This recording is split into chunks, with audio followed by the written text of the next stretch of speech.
Embracing Sadness, Finding Calm, Buddhist Wisdom for Inner Peace. Transformative Insights to Navigate Sorrow with Mindfulness and Compassion.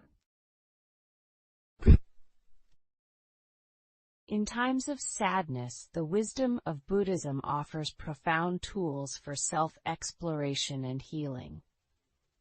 This collection of storyboards draws on teachings of impermanence, self-compassion, and non-attachment, guiding readers through the journey of embracing and releasing sorrow. Discover how ancient wisdom can transform emotional challenges into opportunities for growth and serenity, offering a beacon of hope and peace in turbulent times. Presented by YSK Publishing Group. The Passing Storm of Grief. In the heart of a serene valley, an elderly monk guided young disciples during a meditation retreat. The valley, recently enveloped by a fierce storm, represented their struggles with emotional turbulence. As morning dawned, the valley glistened with freshness, symbolizing renewal. The monk explained, "Grief, like this storm, eventually clears, leaving us renewed." His words painted vivid pictures of impermanence, reminding the young students that sadness, though intense, would pass. They learned that nature's cycles mirrored their own emotional experiences, offering comfort amid life's sadness. Grief is temporary like storms. Its passing brings freshness and renewal. Embrace impermanence. I understand now that my sadness doesn't define me. It will pass just like a storm. Lighting the Lantern of Self-Compassion. A young woman, burdened by sadness, wandered through an ancient temple illuminated by lanterns. One particular lantern caught her eye, radiating warmth and tranquility. A gentle monk approached her, saying, "In these times, hold a lantern of compassion for yourself, guiding your lost soul to peace." Picturing the light as her self-compassion, she realized the importance of kindness towards herself, especially in moments of sorrow. This awakening, like a light in the dark, nurtured her journey back to inner safety. Compassionate light guides inner peace. Self-kindness nurtures the soul through sadness. I must be gentle and kind to myself, especially now. I am deserving of warmth. The Art of Non-Attachment to Sadness. Bomi, a diligent monk, sat by the lotus pond, deep in contemplation. Observing the pond's stillness despite debris floating on the surface, he learned a valuable lesson in non-attachment. A mind unburdened by clinging is at peace with sadness, he reflected. Bomi realized that clinging to sadness added weight to his spirit. By observing the thoughts and feelings like passing clouds, he found serenity within, releasing the desire to hold on to emotional turmoil. Observe without clinging. Peace comes from releasing sadness. Non-attachment is freedom. By letting go of my grasp on sadness, I find space for peace and balance. Understanding Heart's Sorrows in Silence. Young Noja sat in a meditative posture, immersed in the tranquil silence of a meditation hall.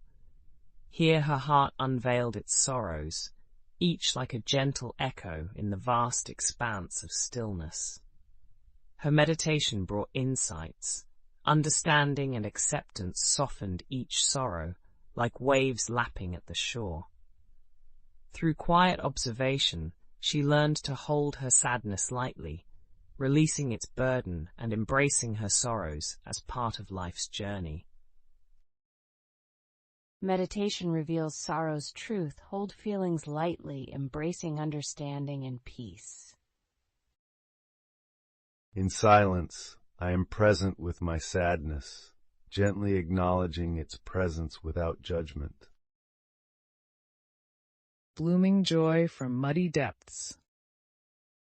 Amidst the thick mud of life's deepest challenges, the lotus began its journey upward, striving towards the light. A weary traveler watched this remarkable process, realizing that out of darkness, beauty emerged. Like the lotus, the traveler mused, joy can be found even in sadness.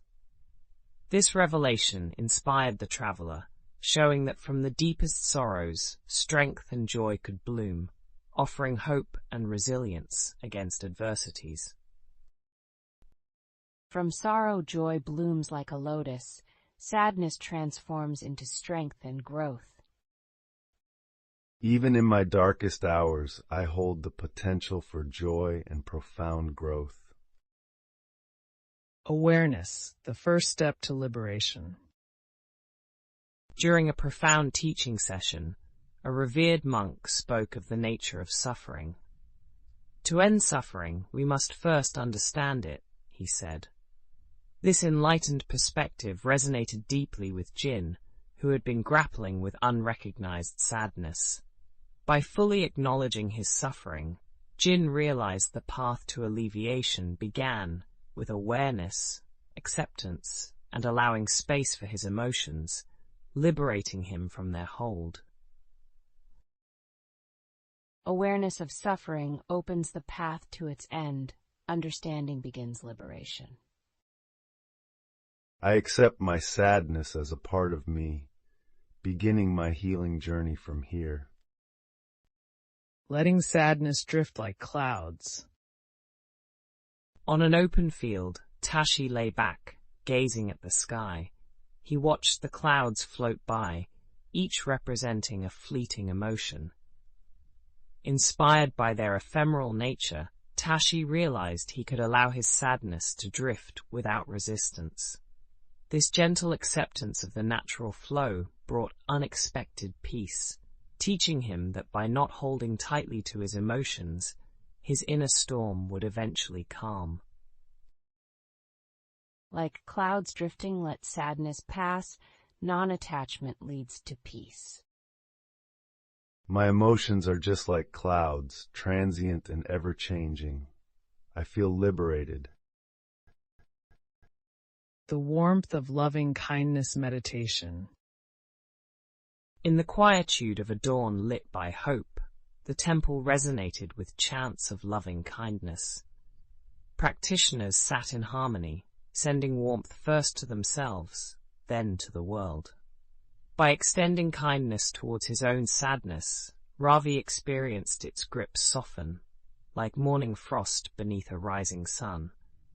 This radiant practice, metta, taught him that compassion had the power to transform sadness, revealing light where there had once been shadows. Metta meditation transforms sadness, spreading warmth and compassion within. By embracing my sadness with gentleness, I'm able to soften its hold on me.